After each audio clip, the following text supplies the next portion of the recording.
Solo Leveling cette année, ils sont venus pour tout rafler. Ils s'en foutent de tout. Même si tu les mets au début de l'année, ils s'assurent en fait que pendant toute l'année, on se souvienne d'eux. Et franchement, cet épisode encore, on est la preuve que Solo Leveling devient de plus en plus meilleur chaque semaine en fait. C'est les potos, on se retrouve aujourd'hui pour la revue de l'épisode 8, je ne me trompe pas, de Solo Leveling. Sans plus attendre, c'est parti. Et donc là on a d'abord Sung Jin-woo qui fait la rencontre de Ezil, si je me rappelle bien, ouais, Ezil, un personnage très intéressant de tomber sous le charme charismatique de notre cher Sung Jin-woo. D'ailleurs plus personne ne lui résiste maintenant, hein. Peu importe qui tu es, tu finiras par te rallier, tu finiras par tomber sous le charme. Donc à un moment donné, vous voulez faire la maline et tout, vous voulez même l'attaquer par derrière et tout. Et finalement, Sung Jin-woo a pu la neutraliser, a pu justement établir un contact un peu plus profond avec elle. Et là, du coup, en fait, le truc intéressant qui s'est passé, c'est qu'on allait commencer à avoir des révélations sur le système. Que apparemment, il y aurait des démons qui ont été transférés du monde des démons dans les donjons actuellement, et que avant que ça ne se passe, il devait en fait se préparer à une bataille où supposément tous les démons devaient se rallier ensemble pour pouvoir affronter un ennemi commun. Mais qui est cet ennemi commun? En fait, on n'a pas pu l'entendre encore une fois parce qu'il y a encore eu un bug. Et je pense que le bug est lié en fait au système qui a dû faire un truc, qui a dû passer par là. Donc Sung Jin-woo n'a pas pu avoir plus d'informations, malheureusement nous non plus. Donc Sung Jin-woo arrive chez le père de Ezil et tout, et le clan Radir, ouais, c'est Sung Jin-woo qui dit Radis, le clan Radir. Donc du coup, Sung Jin-woo établit le contact avec le père et tout, puis lui, il lui demande juste de le laisser passer, en échange de pouvoir en fait les laisser en vie. Clairement, en fait, Sung Jin-woo, il sait que ils ne valent pas grand chose. Il sait que ces gars-là, en fait, sont vraiment nettement plus faibles que lui. Donc, il ne peut qu'essayer de négocier avec eux. De toute façon, il va pouvoir avoir gain de cause parce qu'il est nettement plus fort que s'il veut les oblitère sur le champ. Donc, voilà. Et donc, il lui dit que finalement, il va prendre sa fille pour l'accompagner. Et au début, on ne sait pas trop pourquoi, mais en fait, c'est juste vraiment pour avoir une seconde personne, je pense, pour l'aider à explorer un truc comme ça. J'avais pas trop capté. Mais bien sûr, Sung Jin-woo, toujours aussi charmant, en fait, il a réussi à mettre Ezil là dans sa poche. Et ensemble, ils sont arrivés jusqu'au niveau 90, non 89. Et c'est là que Sung Jin-woo lui dit, écoute, tu peux partir maintenant parce que là, ça va devenir beaucoup plus dangereux. Elle lui dit non, qu'elle veut rester. De toute façon, déjà, elle est accro. Elle est accro, elle veut pas partir.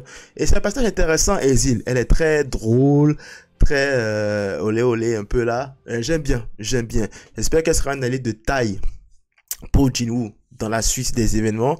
Mais franchement, en tout cas, bon, les débuts ont été un peu compliqués. Mais maintenant, elle a l'air solide. Elle a l'air solide comme personne. Je pense que c'est quelqu'un sur qui tu peux compter en fait. Donc finalement, elle décide de suivre Jin-woo jusqu'au, justement, après l'étage 89.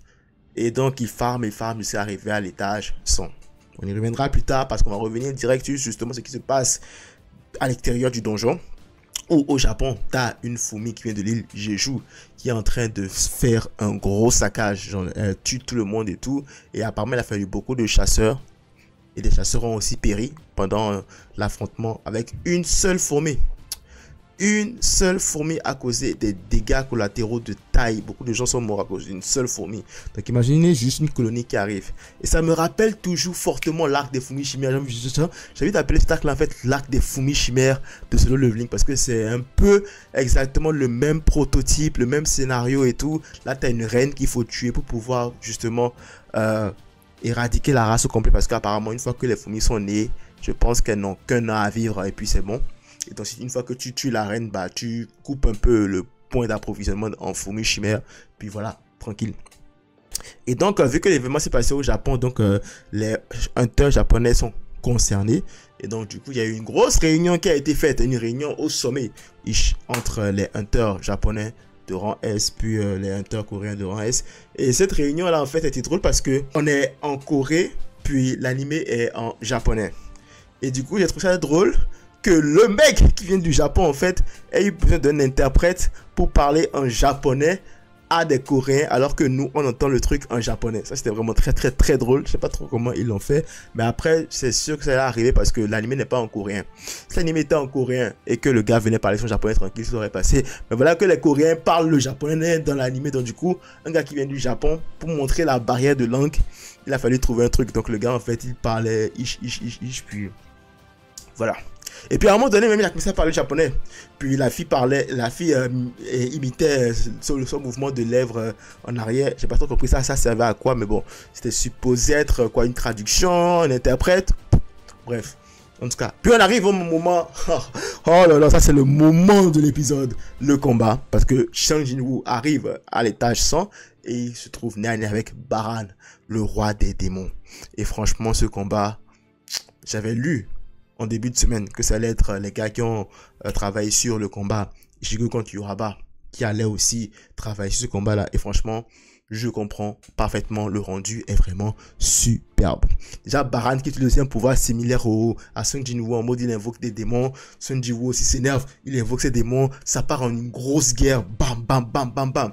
Et là, moi, direct dans cet épisode, une fois que Sung Jin-woo a invoqué ses démons, je me suis dit, bon, ça va être encore comme d'habitude, ça va être tranquille et tout, tu vois, ça va, il va encore gérer. Mais non, ça c'était ma très belle surprise de ce combat, c'est qu'à un moment donné, Sung Jin-woo a galéré. Sung Jin-woo a vraiment galéré. Premièrement, quand il était vraiment au bout du rouleau, il a dû crier Igris, il a dû appeler Igris et puis Crow pour pouvoir l'aider à s'en sortir. Et la deuxième fois, quand il a voulu le prendre par surprise et que le gars l'a récupéré, bam! Et entre-temps, je ne vous parle pas des échanges qui étaient juste incroyables, les échanges dynamiques et les changements de caméra. J'adore quand il y a des combats d'animés qui savent jouer avec la caméra. Franchement, c'est magnifique. Vous ne savez pas, c'est des détails, hein, mais juste des petits changements de caméra pendant un combat, ça change totalement la donne. Et ça a été le cas aujourd'hui. Et la dynamique de l'animation est incroyable. C'est fou. On dirait que en fait, ces mecs-là ne font que s'améliorer au jour le jour, à chaque fois il s'améliore encore plus. Et c'est trop bien. Et donc, deuxième fois où Sung Jin-woo a été en difficulté, c'est quand justement le gars a lu dans son jeu et a su contrer son attaque furtive. Quand il a contré son attaque furtive, là maintenant, il a attrapé Sung Jin-woo par le cou et on s'est dit, ah mais punaise, donc Sung Jin-woo va vraiment galérer. Sung Jin-woo est en train de galérer. Genre limite, j'ai enjoyé l'épisode, mais j'ai enjoyé encore plus ce moment-là parce que, ah, tiens, il est en train de galérer là. Il est en train de galérer. Et en vrai, ça n'aurait pas été la fille Erzil qui a lancé sa lance, justement, pour pouvoir distraire Baran. Ne serait que une fraction de seconde pour que Sung Jin-woo lui porte genre un coup fatal. Ça aurait été fini pour notre Aura Farmer préféré. Et là, du coup, il a porté le coup fatal. Et là, il a fini avec un point franchement style My Hero Academia. Il manquait juste le Stay UC Run. Puis t'avais une scène de My Hero Academia limite là. Il a foutu le coup de poing comme ça en mode. Et puis en plus avec les trucs en noir et blanc, la transition d'image. Du coup on avait l'image normale. Après on avait le truc en noir et blanc. Pam pam pam. Boum. Et là il explose Baran. Il réussit à battre Baran. Et donc là du coup il dit maintenant voilà. Erzil va dire à ton clan que vous êtes correct. C'est bon, c'est à vous maintenant le donjon et tout le travail là et tout. Et l'épisode se termine là. Franchement, incroyable. Ce leveling vient facilement comme ça de nous sortir le combat de l'année. Et honnêtement, quand je pense à tout ce qui nous attend, j'ai du mal à voir un combat qui va topper ce combat là. Peut-être que le combat qui topera ce combat là, c'est le combat de la fin de saison de Solo Leveling. Après, je me dis, ouais.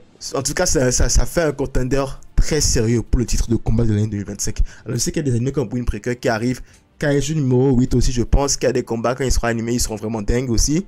Mais pour le moment, en tout cas, si l'année s'arrête là, qu'est-ce que tu veux? Solo Leveling remporte animé de l'année, tout ce que tu veux. Il rafle tout. Il rate tout. Et franchement, il faudra beaucoup. Il faudra un animé vraiment complet pour pouvoir faire de la concurrence à Solo Leveling cette année. Je pense que cette année-là, après, on est encore qu'en début d'année, je le sais. Mais avec ce qu'on voit là, je pense qu'on peut dire que on s'enligne pour que ce soit l'année de Solo Leveling cette année. Franchement, parce que franchement, qu'est-ce qui est mauvais? MC incroyable, l'histoire est sympa, les combats sont géniaux. Puis voilà quoi. Et en plus, mon frère m'a teasé qu'il y aura un moment intéressant à la fin, enfin la semaine prochaine. Parce que justement, les hunters de rang Est de Corée, les hunters de rang Est du Japon vont devoir s'entraîner ensemble pour se préparer pour aller faire le raid sur l'île Jeju. Apparemment, ils en sont au 4e. Ils en sont au 4e, ça veut dire qu'ils en avaient déjà fait 3. Et ces 3 là avaient échoué. Là maintenant, ils sont au 4e. Est-ce que là ça va changer? Bien sûr ça va changer parce que Sung Jin-woo est là maintenant. Avant il n'y avait pas Sung Jin-woo, maintenant il y aura Sung Jin-woo. Donc là tout va changer bien évidemment. Mais oui, mon frère m'a dit qu'il y aura un moment intéressant de Son Ji-woo et puis un des chasseurs japonais là. Donc ça, j'ai envie de voir ça. Ça va être intéressant. Puis ouais, voilà quoi. Très très bon épisode. J'ai kiffé ma race. Genre, j'avais beaucoup de hype autour de cet épisode là. Et j'ai envie de dire que la hype est confirmée à 500 000%. L'épisode était vraiment incroyable. Est-ce que ça mérite un 10 sur 10? Ouf, je sais pas. Enfin, peut-être. Je suis pas sûr. Un 9, ça c'est sûr. 9 sur 10, ça c'est sûr. Un 10 sur 10, ah, je sais pas. Je sais pas. Parce que là, on va dire que cet épisode-là sera au même niveau que quoi? La fin de la saison 1 de Vinland Saga. Je sais pas. Bref, voilà, c'est tout ce que j'ai dit pour cette revue de l'épisode 8 de Solo Leveling. Si t'aimes la revue, n'hésite pas à liker, ça fait toujours plaisir. Si t'es pas abonné, en même temps, ça fait encore plus plaisir. Max de like, max de partage, on se retrouve très vite dans une nouvelle vidéo. D'ici là, prenez soin de vos proches. C'est tout pour moi. À la prochaine.